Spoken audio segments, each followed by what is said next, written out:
주님의 평강을 기원합니다. 오늘도 매일 성경과 함께 하나님의 은혜와 축복이 가득하시길 기원합니다.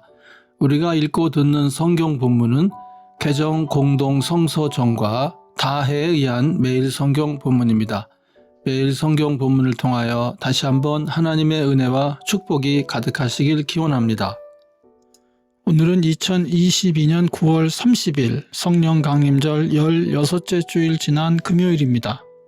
오늘의 본문 말씀은 예레미야 애가 3장 19절로 26절, 예레미야 52장 12절로 30절, 요한계시록 2장 12절로 29절, 그리고 누가복음 17장 5절로 10절입니다.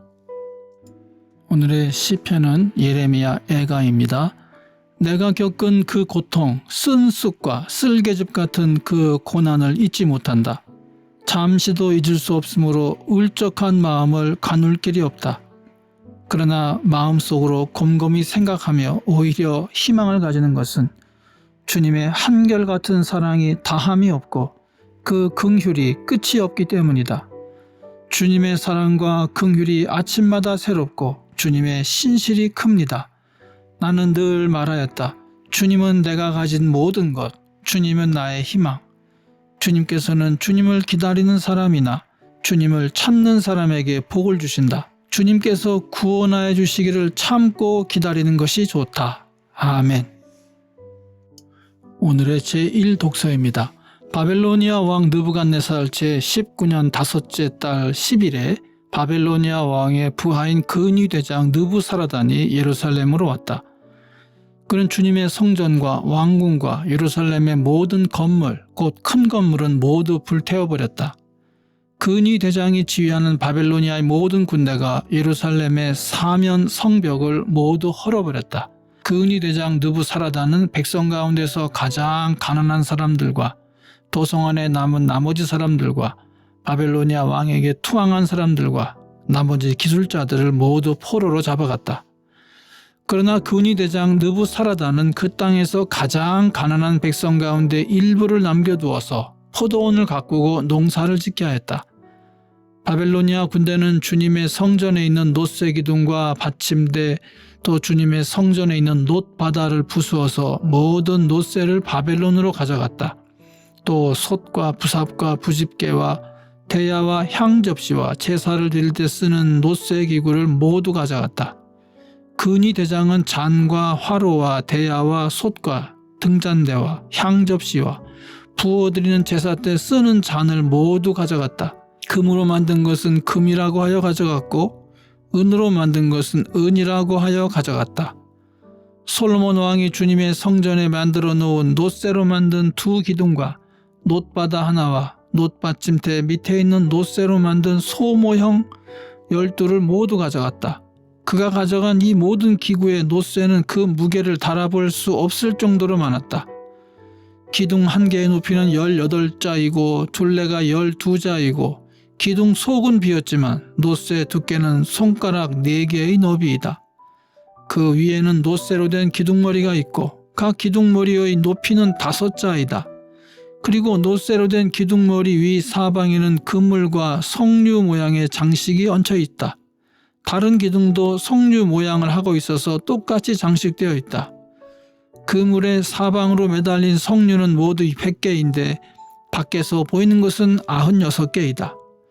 근위대장은 대제사장 스라야와 부제사장 스바냐와 3명의 성전 문지기를 체포하였다. 이 밖에도 그가 도성 안에서 체포한 사람은 군대를 통솔한 내시 한 사람과 도성 안에 그대로 남은 왕의 시종 7사람과 그 땅의 백성을 군인으로 징집하는 권한을 가진 군대 참모장과 도성 안에 남은 그 땅의 백성 60명이다. 근위대장 느부사라단은 그들을 체포하여 리블라에 머물고 있는 바벨로니아 왕에게 데리고 갔다. 바벨로니아 왕은 하마 땅 리블라에서 그들을 처형했다. 이렇게 유다 백성은 포로가 되어서 그들의 땅에서 쫓겨났다. 느부갓네살이 포로로 끌고 간 유다 백성의 수는 이러하다. 그의 통치 제7년에는 3023명이었다. 느부갓네살의 통치 제18년에는 예루살렘에서 832명을 포로로 잡아갔다. 느부갓네살의 통치 제23년에는 근위 대장 느부사라단이 유다 사람 745명을 포로로 잡아갔다. 잡혀간 포로의 수는 모두 4,600명이다. 아멘. 오늘의 제2 독서입니다. 버가모 교회의 심부름꾼에게 이렇게 써보내어라. 날카로운 양날 칼을 가지신 분이 이렇게 말씀하신다. 나는 네가 어디에 거주하는지를 알고 있다. 그곳은 사탄의 왕좌가 있는 곳이다. 그렇지만 너는 내 이름을 굳게 붙잡고 또 내 신실한 증인인 안디바가 너희 곁 곧 사탄이 살고 있는 그곳에서 죽임을 당할 때에도 나를 믿는 믿음을 저버리지 않았다. 그러나 나는 네게 몇 가지 나무랄 것이 있다. 너희 가운데는 발람의 가르침을 따르는 자들이 있다. 발람은 발락을 시켜서 이스라엘 자손 앞에 올무를 놓게 하고 우상의 제물을 먹게 하고 음란한 일을 하게 한 자다. 이와 같이 네게도 니골라당의 가르침을 따르는 자들이 있다. 그러니 회개하여라. 만일 회개하지 않으면 내가 속히 너에게로 가서 내 입에서 나오는 칼을 가지고 그들과 싸우겠다. 귀가 있는 사람은 성령이 교회들에 하시는 말씀을 들어라. 이기는 사람에게는 내가 감추어둔 만나를 주겠고 흰 돌도 주겠다. 그 돌에는 새 이름이 적혀 있는데 그 돌을 받는 사람밖에는 아무도 그것을 알지 못한다. 두아디라 교회의 심부름꾼에게 이렇게 써보내라. 그 눈이 불꽃과 같고 그 발이 놋새와 같으신 분, 곧 하나님의 아들이 이렇게 말씀하신다. 나는 네 행위와 네 사랑과 믿음과 섬김과 오래 참음을 알고 또 네 나중 행위가 처음 행위보다 더 훌륭하다는 것을 안다. 그러나 내게 나무랄 것이 있다. 너는 이세벨이라는 여자를 용납하고 있다. 그는 스스로 예언자로 자처하면서 내 종들을 가르치고 그들을 미혹시켜서 간음하게 하고 우상의 재물을 먹게 하는 자다. 내가 그에게 회개할 기회를 주었으나 그는 자기 음행을 회개하려 하지 않았다. 보아라, 나는 그를 병상에다 던지겠다. 그와 더불어 간음하는 자들도 그와의 행위를 회개하지 않으면 큰 환난을 당하게 하겠다. 그리고 나는 그의 자녀들을 반드시 죽게 하겠다. 그러면 모든 교회는 내가 사람의 생각과 마음을 살피는 분임을 알게 될 것이다. 나는 너희 각 사람에게 그 행위대로 갚아주겠다. 그러나 두아디라에 있는 사람들 가운데서 그의 가르침을 받아들이지 않은 사람들, 곧 사탄의 깊은 흉계에 물들지 않은 사람들인 너희 남은 사람들에게 내가 말한다. 나는 너희에게 다른 짐을 지우지 않겠다. 다만 내가 올 때까지 너희가 가지고 있는 그것을 굳게 붙잡고 있어라. 이기는 사람, 곧 내 일을 끝까지 지키는 사람에게는 민족들을 다스리는 권세를 주겠다. 그는 쇠 지팡이로 그들을 다스릴 것이고 민족들은 마치 질그릇이 부수어지듯 할 것이다. 이것은 마치 내가 나의 아버지께로부터 권세를 받아서 다스리는 것과 같다. 나는 그 사람에게 샛별을 주겠다.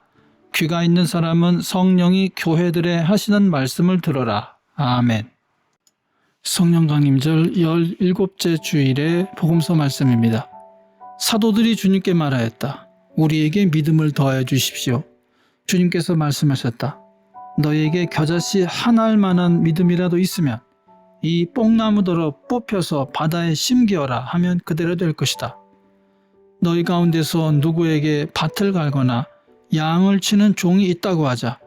그 종이 들에서 돌아올 때에 어서 와서 식탁에 앉아라 하고 그에게 말할 사람이 어디에 있겠느냐. 오히려 그에게 말하기를 너는 내가 먹을 것을 준비하여라. 내가 먹고 마시는 동안에 너는 허리를 동이고 시중을 들어라. 그런 다음에야 먹고 마셔라 하지 않겠느냐. 그 종이 명령한 대로 하였다고 해서 주인이 그에게 고마워하겠느냐. 이와 같이 너희도 명령을 받은 대로 다 하고 나서 우리는 쓸모없는 종입니다. 우리는 마땅히 해야 할 일을 하였을 뿐입니다. 하여라. 아멘. 이것이 오늘 우리에게 주신 하나님의 말씀입니다. 하나님께 감사드립니다. 오늘도 주님의 사랑과 은혜 그리고 축복이 충만하시길 기원합니다. 주님께서 인자하심으로 여러분에게 얼굴을 드시고 평강 주시기를 기원합니다. 아멘.